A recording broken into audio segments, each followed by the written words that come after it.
Shalom, damai di hati. Kita bersyukur kepada Tuhan, kita boleh jumpa lagi hari ini, Kamis 10 April 2025, di Renungan Harian Keluarga. Oleh karena itu saat ini sebelum mendengarkan firman, marilah kita berdoa. Bapa Sorgawi, kami naikkan syukur kepadamu, oleh karena kami terus mengalami, merasakan setiap kebaikan Tuhan dalam perjalanan kehidupan ini. Dari waktu ke waktu Engkau yang terus menunjukkan kasih dan setiamu dalam perjalanan kehidupan kami. Menuntun tapi juga memberikan kami berkat-berkat yang boleh kami raih dan nikmati dalam hari-hari hidup kami. Karena itu puji syukur dan terima kasih kami persembahkan kepadamu Bapa. Kini kami rindu lagi untuk disapa oleh kebenaran firman-Mu sebagai pedoman hidup bagi kami orang-orang percaya. Maka kami bermohon ya Roh Kudus, tuntunlah kami dan tolonglah kami. Dimanapun kami berada, hati pikiran kami diterangi untuk dapat memahami firman-Mu melalui renungan harian keluarga di saat ini. Maka terpujilah Engkau, ini kami yang berdoa. Di dalam nama Yesus Kristus, firman kehidupan. Amin. Bacaan Alkitab hari ini terdapat dalam Injil Matius pasal 27 ayatnya yang ke-6. Injil Matius pasal 27 ayatnya yang ke-6, firman Tuhan ditulis seperti ini. Imam-imam kepala mengambil uang perak itu dan berkata, "Tidak diperbolehkan memasukkan uang ini ke dalam peti persembahan, sebab ini uang darah." Tema renungan kita ialah hati-hati dengan uang. Keluarga Kristen yang dikasihi dan diberkati Tuhan Yesus, pernahkah kita merenungkan bagaimana sikap manusia terhadap uang sering menampilkan kontradiksi yang ironis? Bacaan Alkitab kita Matius 27 ayat 6 mengisahkan para imam kepala yang mengambil uang pengkhianatan Yudas Iskariot tetapi enggan memasukkannya ke dalam peti persembahan di bait suci karena dianggap uang haram. Mereka yang seharusnya menjadi pemimpin rohani justru memiliki standar moral yang membingungkan. Di satu sisi mereka keberatan memasukkan uang darah ke dalam kas perbendaharaan bait Allah, namun tidak keberatan menggunakan uang yang sama untuk membayar pengkhianatan terhadap seseorang yang tidak bersalah. Sikap munafik para imam kepala ini menjadi peringatan bagi kita. Betapa mudahnya kita membuat semacam kotak-kotak dalam kehidupan rohani. Di satu sisi kita tekun beribadah dan memberikan persembahan. Di sisi lain kita mungkin tidak selalu jujur dalam urusan keuangan.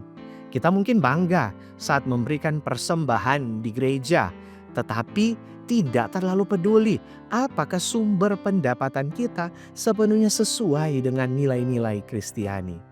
Yesus sendiri mengajarkan bahwa hati kita adalah tempat di mana harta kita berada. Urusan uang bukanlah sekedar masalah materi, melainkan masalah hati. Sikap kita terhadap uang mencerminkan kondisi rohani kita. Ketika kita lebih mengutamakan keuntungan daripada kejujuran dan kebenaran, kita sesungguhnya sudah mengkompromikan iman kita. Dalam keluarga, maka penting sekali untuk mengajarkan bahwa bukan jumlah uang yang menentukan nilai seseorang, melainkan integritas dalam mengelola dan memperolehnya. Saat kita menekankan kejujuran dalam hal-hal kecil, kita menanamkan nilai yang akan bertahan seumur hidup. Lebih baik hidup sederhana dengan hati nurani yang bersih daripada hidup berkelimpahan dengan cara-cara yang tidak benar.